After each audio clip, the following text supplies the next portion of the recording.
figured I would talk about how I felt about my first week of fostering, because a few of you have been asking me, and I just figured it was easier just to pop on and talk about it a little bit. So if you don't know, I have recently been approved to foster here in the UK, and I had a foster child, my first foster child, itchy nose, excuse me. My first foster child on respite placement came, not last week, the week before. It was half term here. The kids were off school. We had a 9-year-old boy come and stay with us just for a week. Respite care is when a child just comes in for like a short amount of time. It could be for the weekend, for a week. They could be like already with a foster carer. As the case of this one, this little boy already had a foster carer who he'd been with for like 5 years. But fostering is hard work, you know, and sometimes the foster carers just want a bit of a break, which that's a whole other story about whether you agree with that or not. But anyway, the foster carer wanted a break for a week, so I took on the role of foster carer for a week. He came to stay with us for 7 days, and honestly, it was fantastic. We had no real problems whatsoever. So he was dropped off. So his foster carer dropped him off on Monday morning. He was off school, Stephen was off school, my own son who's almost 14. We just did loads of activities all week. It was really good fun. And then on Sunday, I dropped him back at home, back with his foster care.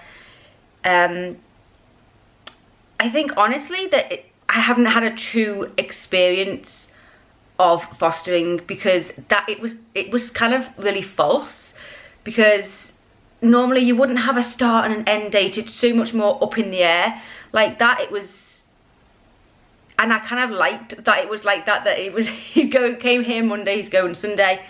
Real foster care is they're supposed to come tomorrow but they come the day after, or they're supposed to come tomorrow but they come tonight, or they don't end up coming, and you've no idea whether they're going to be with you for a day, a week, a month, 2 months, 7 months, 3 years. Like, you've just no idea on that. So I suppose in that sense, which is something actually that kind of freaked me out, I got a phone call about another child last week, which didn't end up going through. He ended up staying with family, but that was something that I didn't realise was something that would bother me, is the complete unknown. Like, you've no clue. Because you think, oh right, it's November. If you take on a child now, oh, they could be with you for Christmas, and that's just foster care. You've no idea how long they're going to be with you, but you know, that's how it works. He did have contact while he was with us. He has lots of, I should say, siblings who are in the foster system, and it was so nice because all the foster carers kind of just arrange it between themselves. They do have court mandated contact 6 times a year, all the siblings, but then the foster carers just arrange different outings and things, which is such a nice thing.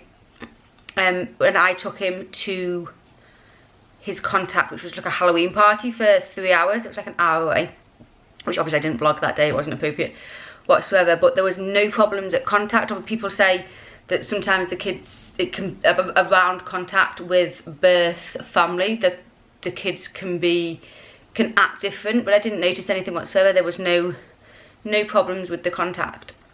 So yeah, after my first week, I'm feeling very positive about fostering still. I just don't feel like I've had a true experience of it, so I don't really feel I can give an opinion on how I feel about actual foster care. I don't feel like I've done it yet, to be honest. One thing I would say was it definitely sort of showed me how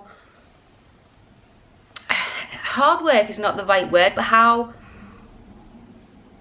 maybe this sounds like a silly thing, but how life-changing it is. Because like, Stephen, my own son, is just so calm, just a chilled out kind of person, and the boy that came to stay with us for a week, oh my goodness, he was like polar opposites. Never stopped talking, constantly on the go, and it was quite draining, I think, like mentally draining. You know, children, like, you probably know a child, I've known a few children like this in my life that just don't stop, and you've got them in the back of, like when I was a childminder, when you've got them in the back of the car and they're sitting there and they just talk and talk and talk and talk and talk, and I find that quite draining. So yeah, that was a thing. I was like, wow, after the week I was like, wow, I'm absolutely Which, like, as the week progressed, I kind of just got more used to it, I suppose. Like, Monday, I was like, wow. Tuesday, I was like, whoa. Like, Wednesday, you start to think, oh, okay, this is just how it is. So yeah, that was a thing. But yeah, it wasn't a problem as such. It was just that it was, I think, mentally tiring. Because I'm not used to having a child like that with me 24/7. Like, I have, like I say, I have childminded and been around children like that who are constant, but not a 24/7 thing. So that was really hard.